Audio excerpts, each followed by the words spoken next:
Get out of my mind, novice. There is a war to be won. Hey StarCraft viewers out there, how are you doing today? This cast I'm going to do on 2 times speed because I did my rage quit video, and really it was just to show a rage quit, and it was a really long video though. It was a really long game, and I'm like, if I'm just going to show one thing, it's not really about.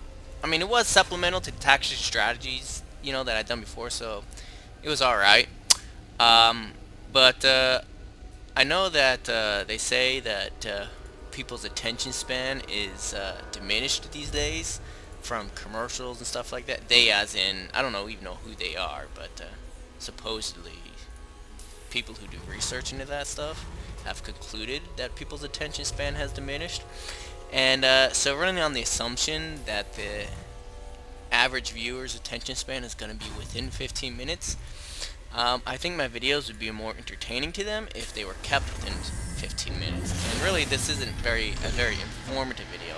I'm going to just show some good battlecruiser play. So if you're looking into how to implement some battlecruiser strategies, you can watch this video to learn that. But really, beyond that, not much. So I hope this is at least bearable to watch. I don't want people to fall asleep while watching my video, so I'm going to do it on 2 times speed. Just to kind of show them, from the title that I said it's fake GG. So basically, I'll just show, I'll put it on 2 times speed so we can watch the game, and then we can see the person try and trick me at the end, and I'll get a great laugh out of it and have good times and play some more StarCraft. And so yeah, so here we go. My opening here is just a basic standard opening. Well, it's a fast expansion opening. Basically what I did is barracks and 2 supply depots, and then I got my orbital command center, and then right after that I built my second command center. And so as you can see, I got it done in under 6 minutes, and I had it landed there on my expansion before 6-minute mark, and I'm pumping out an SCB, and then as soon as that's out, where is it? Wait for it. Aww. What happened? I'm not pinning. There we go. Here it comes. Planetary Fortress. And so obviously, and he did a fast expand as well. So we're both kind of thinking on, along the same lines here. Let's do a fast expand. And what I do here actually is I do a triple expand in the beginning, and so does he. But I don't realize it because, you'll see here in a minute. He tries to sneak over here. And this Marine, he gets too close, he almost gets killed, but he survives. And so I'm building my planetary fortress, and so I'm going to go air. Because if my air strategies involve a lot of esping, but not as many minerals. And usually if I do air strategy, I'll have a surplus of minerals. And so it's I'm usually better off if I build a planetary fortress in my expansion. And yeah, he tries to poke up and cause some trouble. Planetary fortress scares him off. He's like, oh, I'm just one Marine. I'm not Rambo. You don't pay me enough for that. And he takes off. Decides to hang out. Doesn't want to go back and let everyone know what a coward he is. So he decides to stay here. Yeah. So as I was saying, I usually have a surplus of minerals if I go air strategy. And so I build planetary fortresses because I don't need the mules for the minerals, especially in the beginning or anything. And so I really just focus on getting as much Vespene as possible and just build SCVs to collect minerals with. And I usually end up with a surplus. And so that's why I build planetary fortresses. They add that extra layer of protection, and I mean it's worth it because you don't really quite need the mules. And so I mean, in the beginning of the game, your one orbital command center will be enough. Unless they do Banshees or Dark Templars against Protoss, and you won't have enough scans. So you really gotta scout that stuff and build some missile turrets to get some detection out. And so right now what I'm doing is I'm just doing some scouting, kind of checking things out, seeing what he's up to, harassing him a bit with my Banshee, killing his mules, which is usually good because it costs him energy to build those mules, and basically it's lost money when you kill those mules. And really I'm just kind of checking him out, seeing what he's got, doing some scouting, harassing, and it's usually good opener. Kind of puts him on the defensive and kind of lets you know how he's going to react and what kind of player he is. yeah, get a lot of good information from those Banshees. And then their cloak runs out, and so now I gotta bring him back home, or else that Viking will kill him. And so yeah, here's my third expansion. Here's his. We're almost 15 minutes in the game already. And not so much action so far. And usually on big maps like this, I mean, the action comes later on. Sometimes I've been rushing big maps like this, and it's like kind of unexpected. You're like, oh. So, you know, people don't expect it, and sometimes people aren't preparing for it, and that's why others will rush on maps like this. It's not expected. And he's building a supply depot here. I don't know if that's the best spot for a supply depot, but I'm sure he has his reasoning behind it. He probably just wants to see if I expand here. He probably should have built it right here instead. But oh well, it's gone now. So basically, he just wasted his money. And yeah, I don't know about this yet. And so basically, the strategy I'm going here is battle cruisers. As you can see, I already got my first battle cruiser out, and I mean, a good. It works. I think battle cruisers work all right, and I believe we're both platinum players, so just to give you an idea on what level this play is. Battle cruisers can work against Terran players, but usually if you go battle cruisers too early, it can be risky.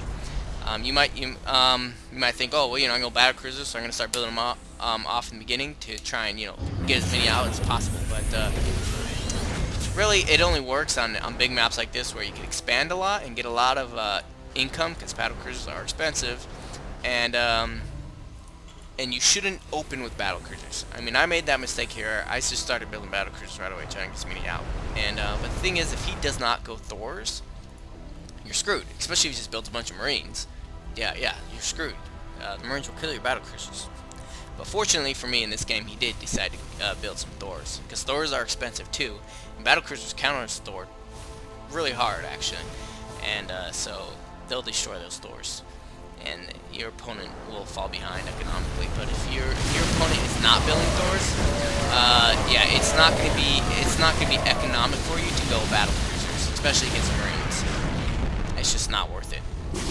And so really what you want to do is you want to start with Banshees, and at least this is what I do. I start with Banshees, and usually that will drive him to build Thors, because Thors are a hard counter to Banshees. And so if you start with Banshees, usually your opponent will go Thors, and then once he starts building those Thors, then you should already have your fusion core out, and then you should start building battle cruisers. Once you've kind of forced your opponent into building Thors.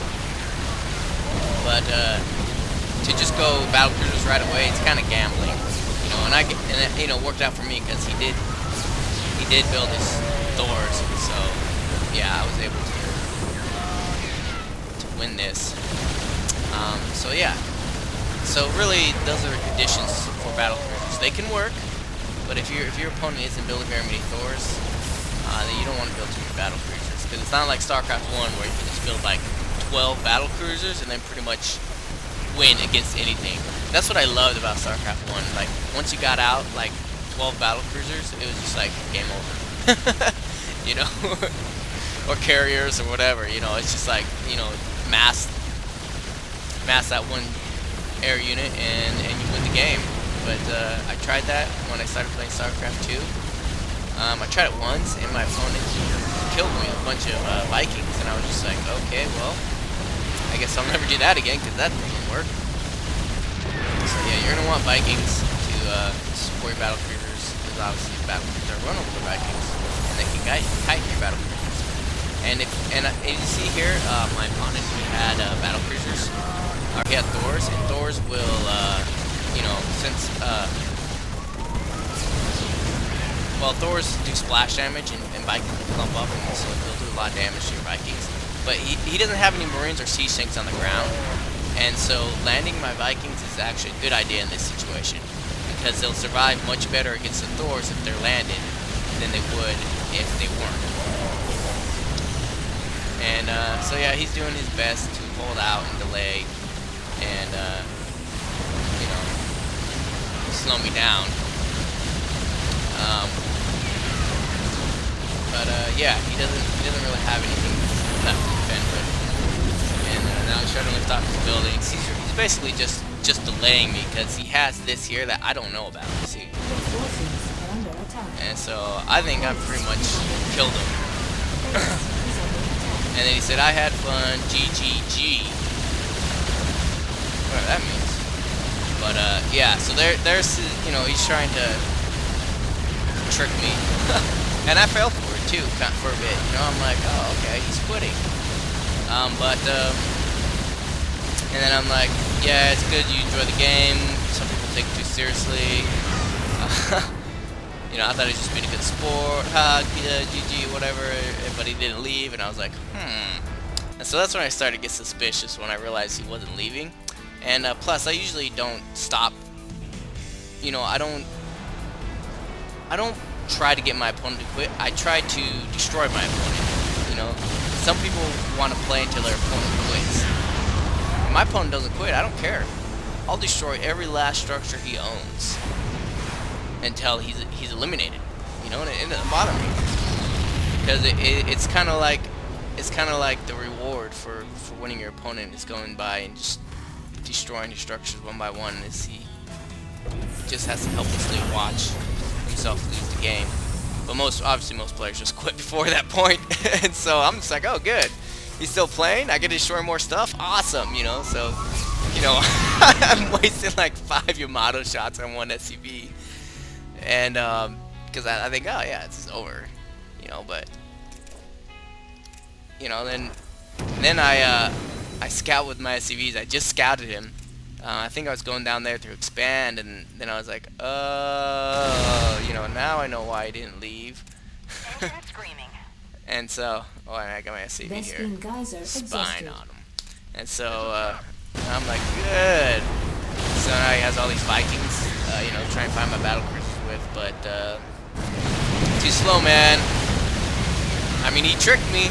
I almost fell for it, but, not for long. It didn't take me long to catch on that. Oh, he's still playing for a reason. And so yeah, just be warned for all you players out there. There are those who will fake GG on you. So if you play to eliminate your opponent. Don't just play to the GG, because some people do. That's probably why he does this. Shockalicious. That's probably why he does this, because he's probably gotten people to really stop trying, after the GG, and then he's managed to come back. But not me, no. I play to crush my opponent. I don't play for the GG. Oh, and he's doing some Banshee harass.